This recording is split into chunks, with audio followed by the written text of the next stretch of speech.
Donald Trump veut racheter le Groenland. Bon, cette annonce est une dinguerie de plus parmi toutes les annonces qu'il a déjà faites pour ce qui est de la politique internationale. Trump avait déjà dit qu'il résoudrait la guerre en Ukraine en 24 heures, bon, ça s'est raté, mais il a aussi annoncé qu'il voulait prendre le contrôle du canal de Panama, annexer le Canada et déporter tous les Gazaouis en Égypte ou en Jordanie. Mais ça continue encore et encore. Et donc, il veut racheter le Groenland. Et il est très sérieux. Le 15 janvier dernier, Trump a eu un entretien avec la première ministre danoise, Mette Frederiksen. Ouais, parce que le Groenland appartient au Danemark. Et pendant cet entretien, Trump a été très clair. C'était horrible, a déclaré l'un des responsables. Il a été très ferme. C'était une douche froide, a rapporté un autre. Avant, c'était difficile de prendre ces menaces au sérieux. Mais je pense qu'il l'est, ce qui est potentiellement très dangereux. Une personne informée de l'appel décrit, l'intention était très claire. Ils, les Américains, le veulent. Les Danois sont maintenant en mode crise. Alors, est-ce que les États-Unis veulent vraiment racheter le Groenland ? Pourquoi veulent-ils récupérer ce territoire ? Et est-ce que je vais arrêter avec les références à Francis Cabrel ? La réponse à presque toutes ces questions, c'est tout de suite dans CDDM.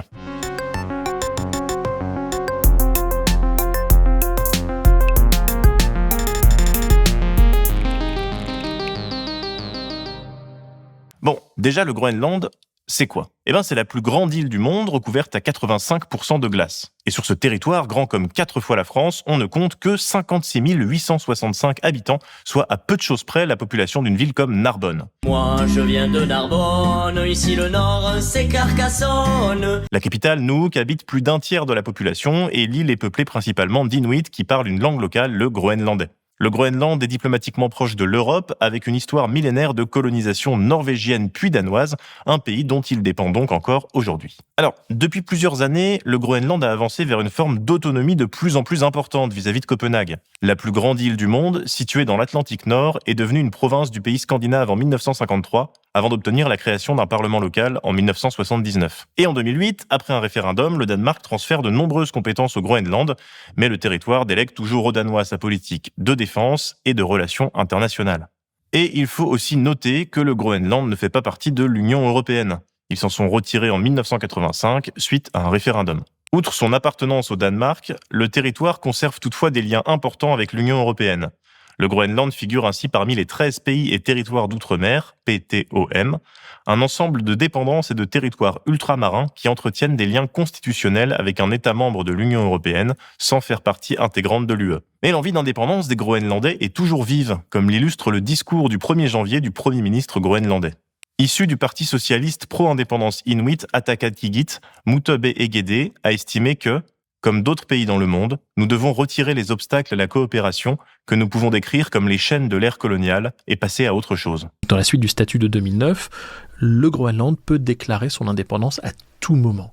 Et le Danemark ne peut pas s'y opposer. Difficile de s'y opposer, d'autant plus que c'est une volonté assez partagée dans la population.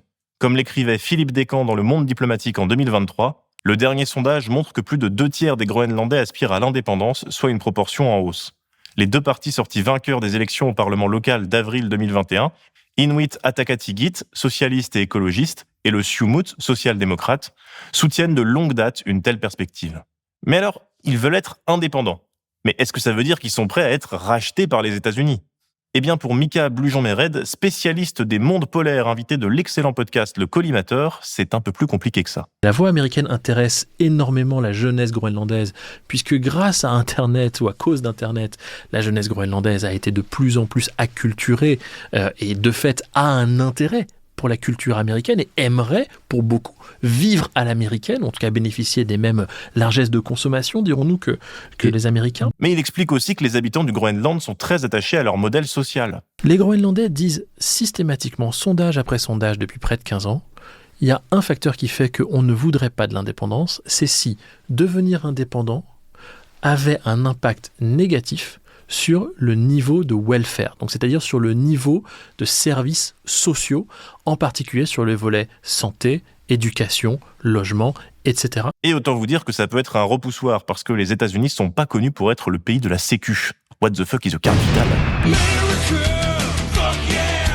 Et Trump alors, pourquoi il s'intéresse à ce gros glaçon à peine plus peuplé que cette bonne vieille ville de Meaux, le Brie, Jean-François Copé ? Bon, une des premières explications qu'on peut donner, c'est ces bonnes vieilles ressources qu'on trouve dans le sous-sol groenlandais. Un sous-sol parmi les plus riches au monde.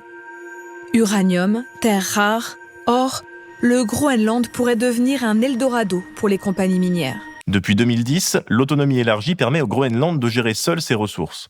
Des campagnes d'exploration ont été initiées principalement par des entreprises danoises, canadiennes, groenlandaises, australiennes et britanniques.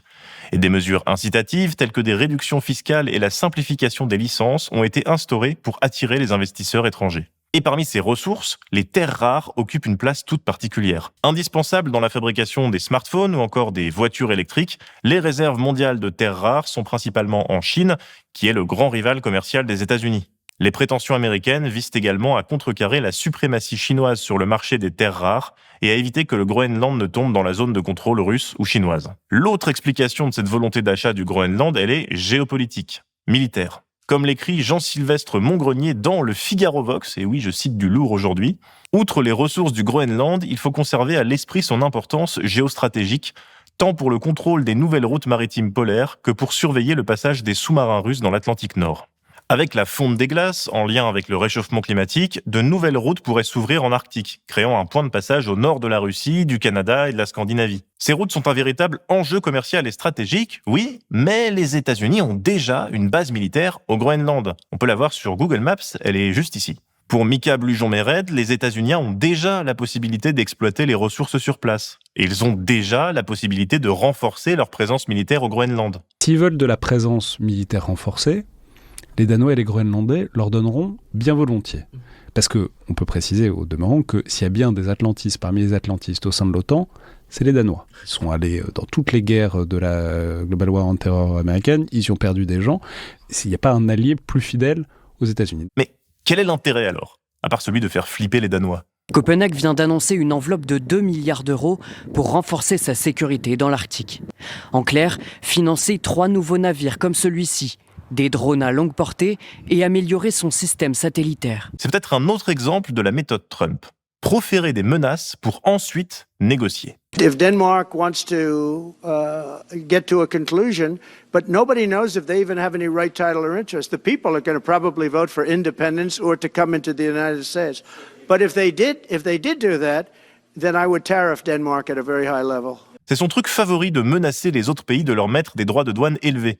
On l'a encore vu le 26 janvier dernier lors d'une crise diplomatique avec la Colombie. La crise était à son comble en fin d'après-midi, lorsque Donald Trump annonce sa décision d'imposer immédiatement des droits de douane de 25% sur les importations en provenance de Colombie, après que ce pays a refusé d'accueillir 2 avions militaires américains transportant des ressortissants colombiens expulsés des États-Unis.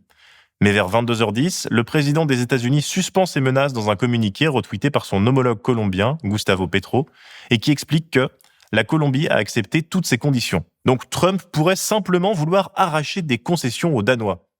Mais quelles concessions ?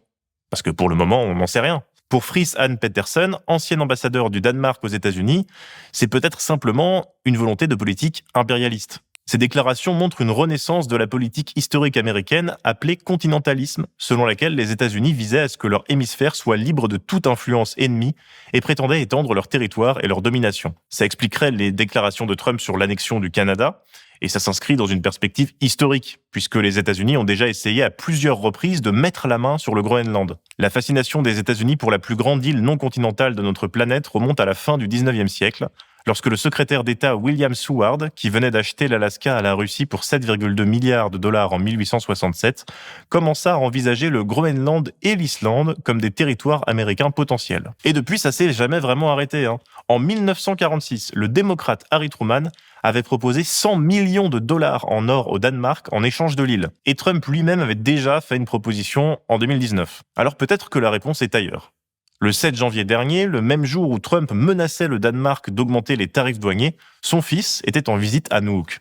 Just here as tourists, seeing it, looks like an incredible place. We've been talking about going for a while. I was actually supposed to be here last spring for some of the stuff I do in my free time, but just really excited to be here. Pendant sa visite, Donald Trump Jr. s'est entouré de Groenlandais portant des casquettes MAGA, des images diffusées ensuite sur Fox News et sur les réseaux trumpistes aux États-Unis. Peut-être que les menaces de Trump sont avant tout destinées non pas aux Danois et aux Groenlandais, mais à son électorat, afin de donner de lui l'image d'un président conquérant capable d'annexer des territoires à volonté, comme il l'a proposé avec le canal de Panama et le Canada. Ce sont des hypothèses, l'avenir nous dira laquelle était la bonne. Voilà, l'actualité nationale, c'est déprimant, mais n'oubliez pas que l'international sera le genre humain.